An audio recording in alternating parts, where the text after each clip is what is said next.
أعوذ بالله من الشيطان الرجيم. بسم الله الرحمن الرحيم. الرحمن علم القرآن خلق الإنسان علمه البيان. الشمس والقمر بحسبان والنجم والشجر يسجدان والسماء رفعها ووضع الميزان ألا تطغوا في الميزان وأقيموا الوزن بالقسط ولا تخسروا الميزان والأرض وضعها للأنام فيها فاكهة والنخل ذات الأكمام والحب ذو العصف والريحان فبأي آلاء ربكما تكذبان خلق الإنسان من صلصال كالفخار وخلق الجان من مارج من نار فبأي آلاء ربكما تكذبان رب المشرقين ورب المغربين فبأي آلاء ربكما تكذبان مرج البحرين يلتقيان بينهما برزخ لا يبغيان فبأي آلاء ربكما تكذبان يخرج منهما اللؤلؤ والمرجان فبأي آلاء ربكما تكذبان وله الجوار المنشآت في البحر كالأعلام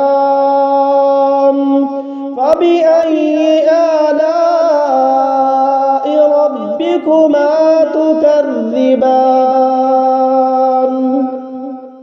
كل من عليها فان ويبقى وجه ربك ذو الجلال والإكرام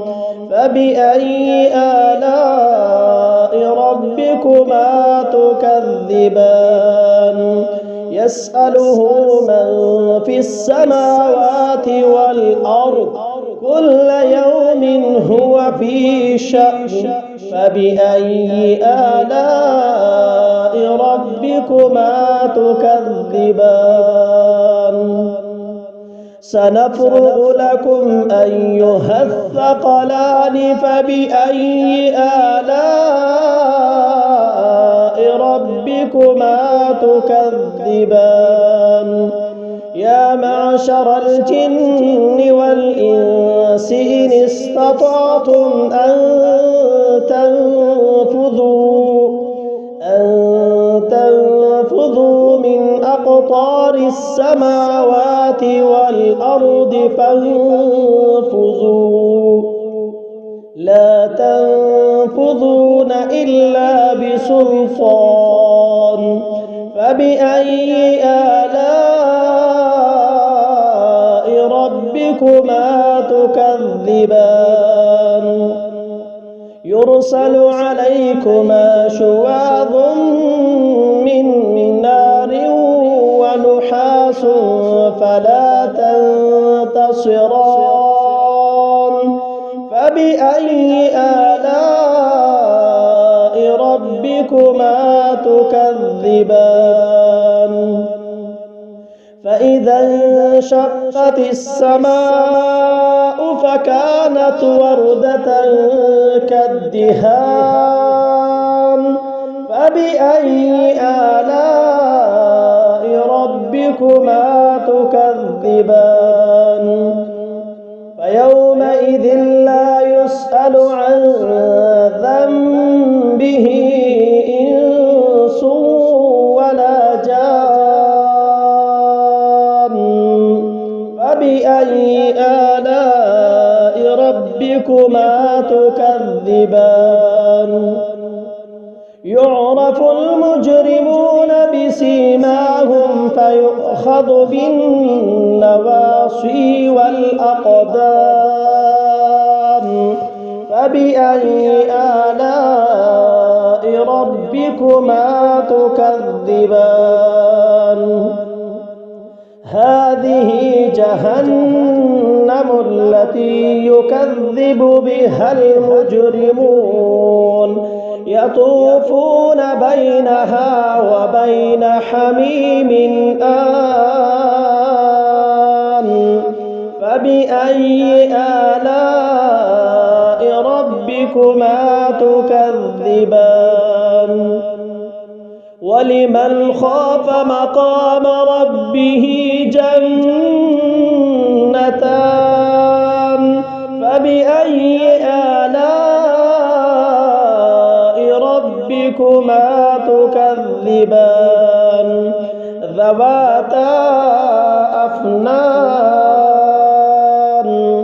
فبأي آلاء ربكما تكذبان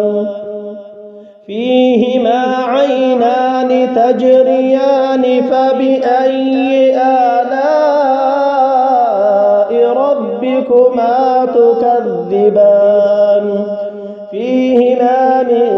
كل فاكهة زوجان فبأي آلاء ربكما تكذبان متكئين على فرش بطائنها من استبرق وجنى الجنتين دان فبأي آلاء ربكما تكذبان فيهن قاصرات الطرف لم يطمثهن إنس قبلهم ولا جان فبأي آلاء ربكما تكذبان كأنهن الياقوت والمرجان فبأي آلاء ربكما تكذبان هل جزاء الإحسان إلا الإحسان فبأي آلاء ربكما تكذبان ومن دونهما جنتان فبأي آلاء ربكما تكذبان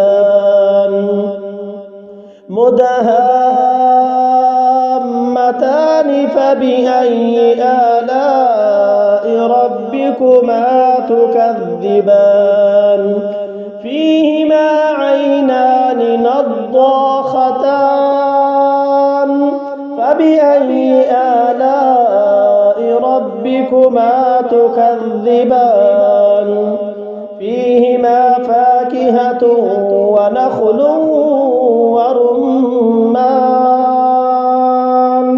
فبأي آلاء ربكما تكذبان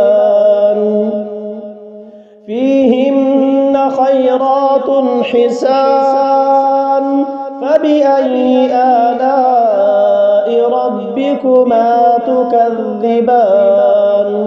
حور مقصورات في الخيام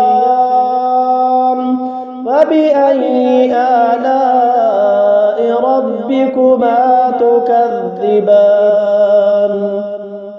لم يطمثهن إنس قبلهم ولا جان فبأي آلاء ربكما تكذبان متكئين على رفرف خضر وعبقري حسان فبأي آلاء ربكما تكذبان تبارك اسم ربك ذي الجلال والإكرام